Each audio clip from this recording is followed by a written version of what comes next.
네, 10월 17일 새벽 기도회를 시작하겠습니다. 오늘 우리에게 주시는 하나님의 말씀은 창세기 35장 16절에서 36장 43절까지의 말씀입니다. 그 중에서 16절에서부터 18절까지의 말씀을 읽겠습니다. 그들이 베델을 떠나 에브랏에 아직 채 이르기 전에 라헬이 몸을 풀게 되었는데 고통이 너무 심하였다. 아이를 낳느라고 산고에 시달리는데 산파가 라헬에게 말하였다. 두려워하지 마세요. 또 아들을 낳으셨어요. 그러나 산모는 숨을 거두고 있었다. 산모는 마지막 숨을 거두면서 자기가 낳은 아들의 이름을 베논이라고 하였다. 그러나 그 아이의 아버지는 아들의 이름을 베냐민이라고 하였다. 아멘. 자, 오늘 본문에는 이 야곱의 아들들과 에서의 아들들이 나오고 있습니다. 근데 바로 그 앞에서 안타까운 소식을 전하고 있습니다. 야곱이 사랑했던 여인 라헬이 아이를 낳다가 죽는 장면입니다. 그 마지막 아이를 낳으면서 너무나 고통스러워하는데 고통스러워했기 때문에 그 아이의 이름을 베논이다, 슬픔의 아들이다 이렇게 지으려고 했습니다. 그러자 야곱이 반대하고 나서는 겁니다. 베논이가 아니라 베냐민이다. 슬픔의 아들, 고통의 아들이 아니라 베냐민, 오른손의 아들 혹은 능력의 아들이라고 하는 그 이름으로 고치게 됩니다. 야곱은 본시 장명의 달인입니다. 이름을 참 잘 짓습니다. 그래서 베델이라고 하는 이름에서부터 시작해서 엘 베델이다, 베델의 하나님이다 이런 뜻이죠. 또 마하나임, 두때 혹은 하나님의 군대라고 하는 뜻입니다.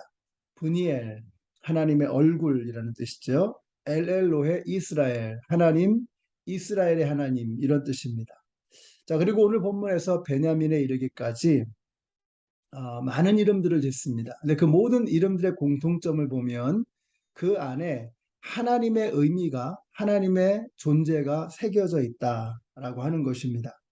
자, 그러고 보면 야곱이라는 인물은 세속적인 인물의 전형이죠. 지극히 세속적인 사람입니다. 근데 동시에 땅에 발을 딛고 살아가는 세속적인 인물이면서 늘 하나님을 생각하고 하늘을 바라보는 사람이었다. 그의 발은 땅을 딛고 서 있지만 늘 하나님 나라를 바라보는 사람이었다라고 하는 것입니다. 야곱은 땅에 속한 사람이었으면서 동시에 하늘에 속한 사람이 되기를 갈망했던 것입니다. 자, 그런 의미에서 야곱은 마치 우리 오늘날 이 시대를 살아가는 우리 그리스도인들의 모습을 비춰주는 것 같습니다. 우리는 땅에 발을 딛고 살아가는 그런 사람들이지만 동시에 하나님의 나라를 소망하고 하나님의 나라를 바라보아야 하는 그런 사람들이라고 하는 것이죠. 근데 오늘 이 말씀 속에서 야곱은 베노니, 괴로움의 아들, 슬픔의 아들이라고 하는 이 이름을 베냐민, 하나님의 능력의 손, 능력의 아들이라고 하는 이런 이름으로 고치게 됩니다. 저는 이것이 우리에게 굉장히 중요한 영적인 의미가 있다고 생각합니다. 오늘 우리가 만나는 환경은 베노니의 환경입니다. 여러 가지 어려움들이 있을 것이고 문제가 있을 것이고 코로나가 여전히 우리를 괴롭히고 있습니다. 경제적인 어려움이 미국 땅을 또 전 세계를 덮치고 있습니다. 그래서 우리의 현실을 액면 그대로 바라본다면 그것은 베노니입니다. 슬픔의 상황, 괴로움의 상황이죠. 그러나 우리 믿는 사람들은 어떻게 해야 되느냐? 그 베노니의 상황 속에서 베냐민을 외치는 사람들이 되어야 한다라는 것입니다. 우리 연합장로교회 성도님들이 오늘 우리가 처해 있는 환경, 우리가 가지고 있는 감정이라고 하는 것이 베노니에게 속해 있다고 할지라도 우리가 믿음으로 베냐민을 선언하는 하나님의 능력, 하나님의 오른손을 선포하시는 오늘 하루가 되시기를 우리 예수님의 이름으로 축원합니다. 라헬이 죽은 이야기 다음에 나오는 것은 바로 야곱의 아들들과 에서의 아들들의 이야기입니다. 보시는 것처럼 야곱의 아들들의 이야기는 그렇게 길지가 않습니다.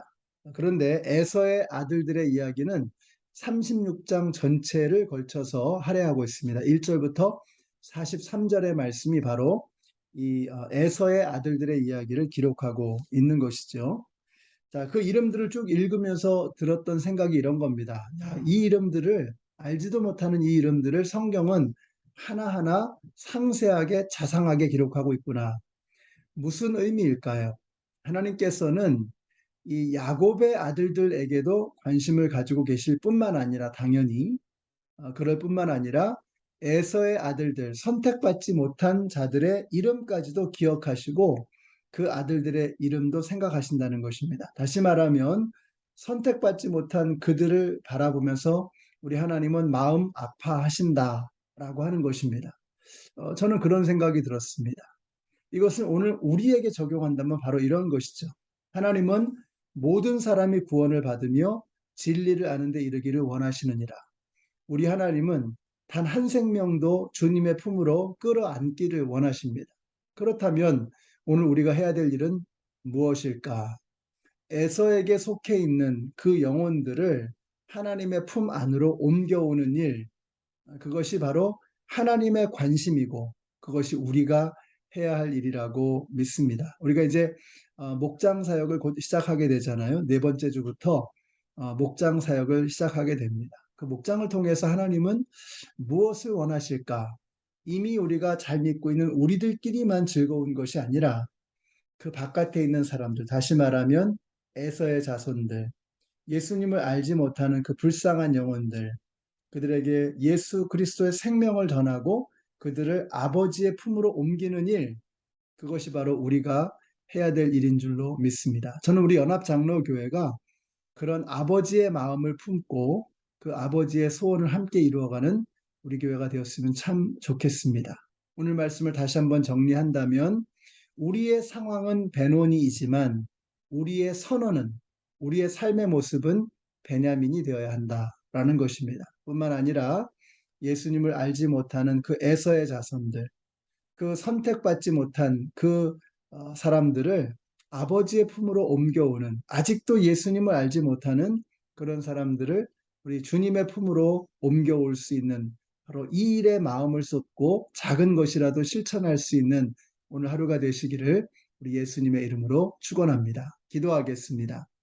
하나님 감사합니다. 오늘 이 말씀을 통해서 우리 하나님의 뜻이 무엇인지, 하나님의 소원이 무엇인지를 깨닫게 하여 주셔서 감사합니다. 우리의 삶의 자리에서 하늘을 바라보며 우리가 하늘에 속한 사람으로 살아가는 저희들이 되게 하여 주시고, 아직까지도 예수님 알지 못하는 그 불쌍한 영혼들을 주님의 품에 옮겨 드릴 수 있는 저희들이 되게 하여 주시옵소서.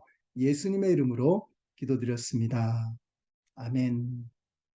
사랑하는 성도 여러분, 오늘도 주님의 품 안에서 믿음으로 베냐민을 선포하시는 우리 모든 성도님들이 되시기를 예수님의 이름으로 축복합니다.